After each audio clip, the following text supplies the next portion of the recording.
Praise the Lord. I welcome each one of you in the name of Jesus in this short time of meditation. Uh, One word I was thinking of, hope. Hope, hope. This word has a great meaning in our lives. Like if we think the whole life is depending on this word hope, and we are living in hope because we do not know what will be tomorrow, what will be today, what will be next second.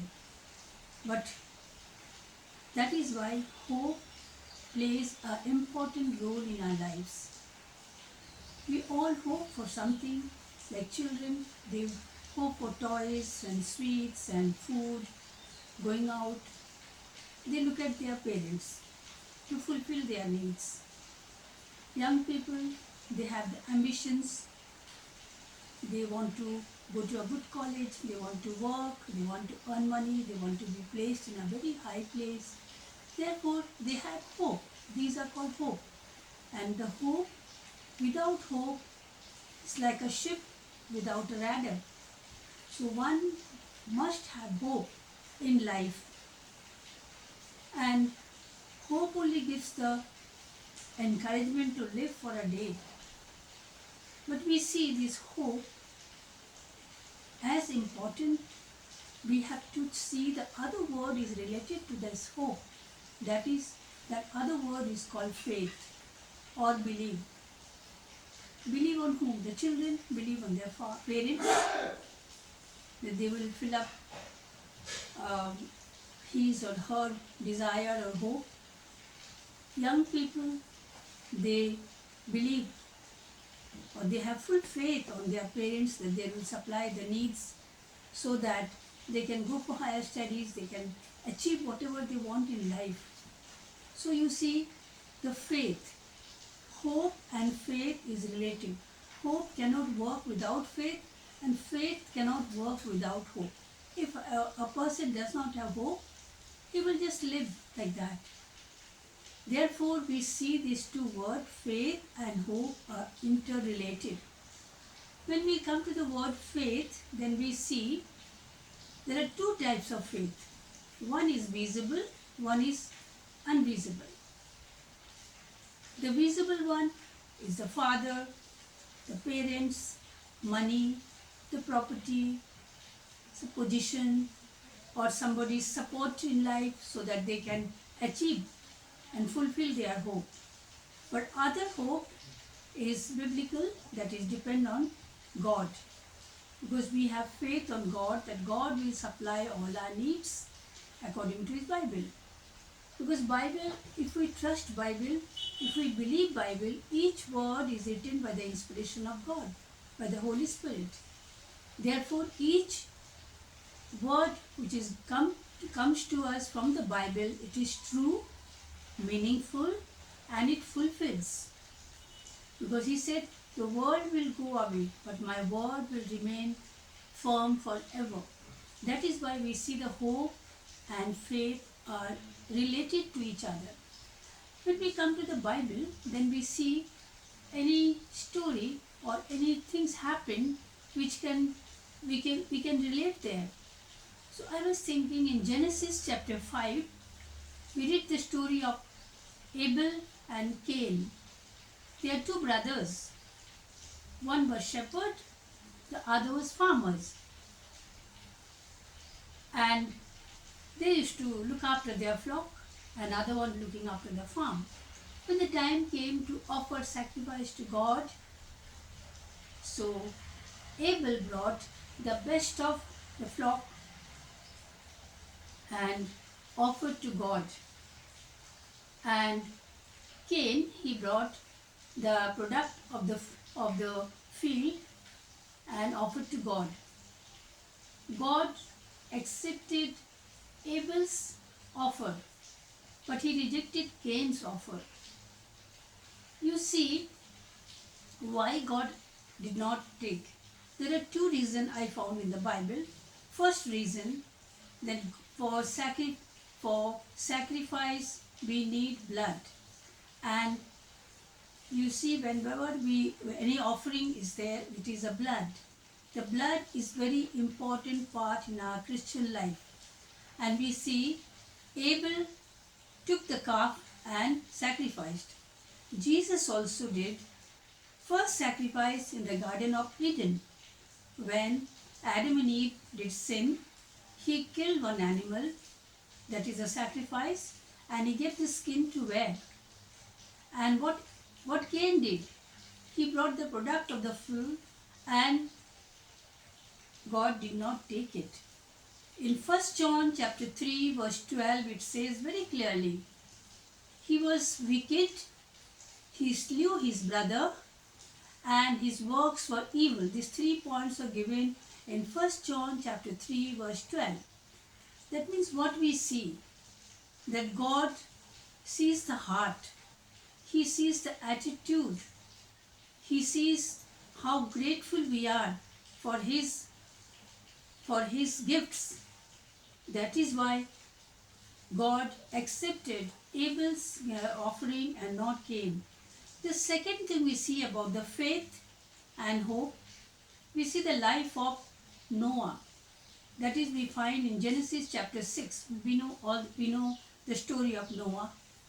God found he was a righteous man, and he told him that you and your whole family will be saved. We find here that Noah was a righteous person, it says in the Bible, and he brought the children according to the will of God. So God saw the children were also good. God realized that he is going to save his whole family, and he told him to build the ark. When he was building ark, people were mocking at him, laughing at him, then saying many things, but he had firm faith on hope, and he believed God, what God had commanded, and he followed, and he made the ark. And we know the whole story how God saved Noah's family. Here we see the attitude, the belief, and the hope. He fully trusted on God.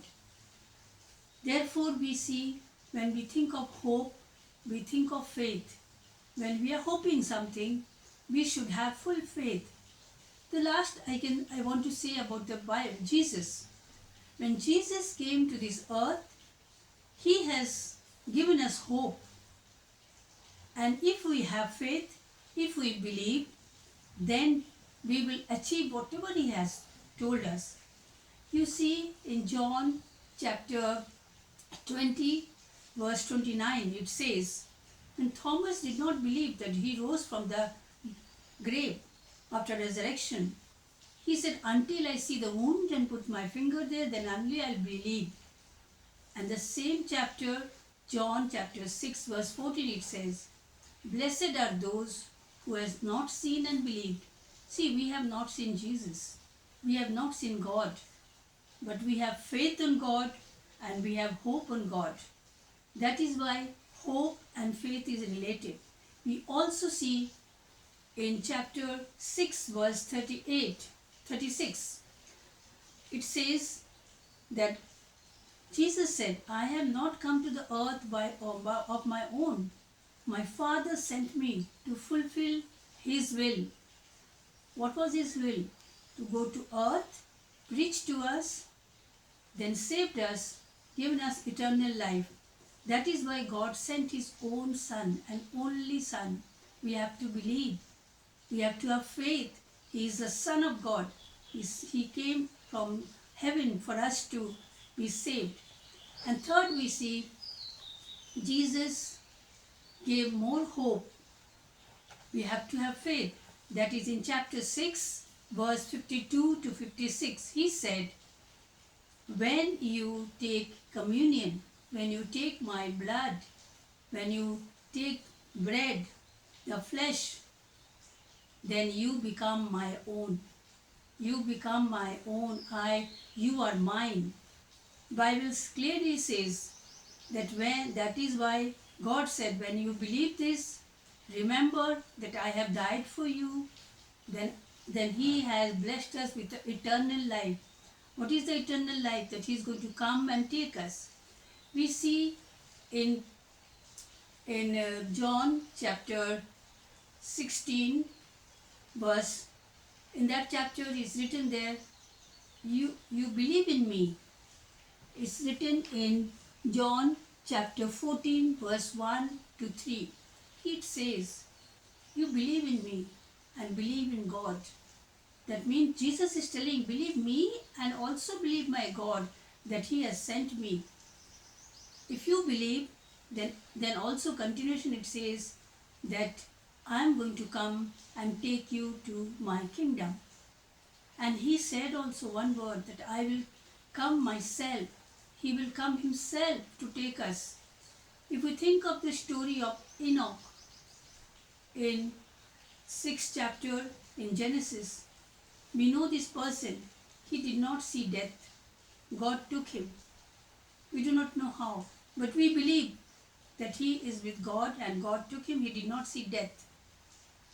The same way, Jesus has given promise that he is going to come and take us. Therefore, what we see, that Jesus has given us so many hopes.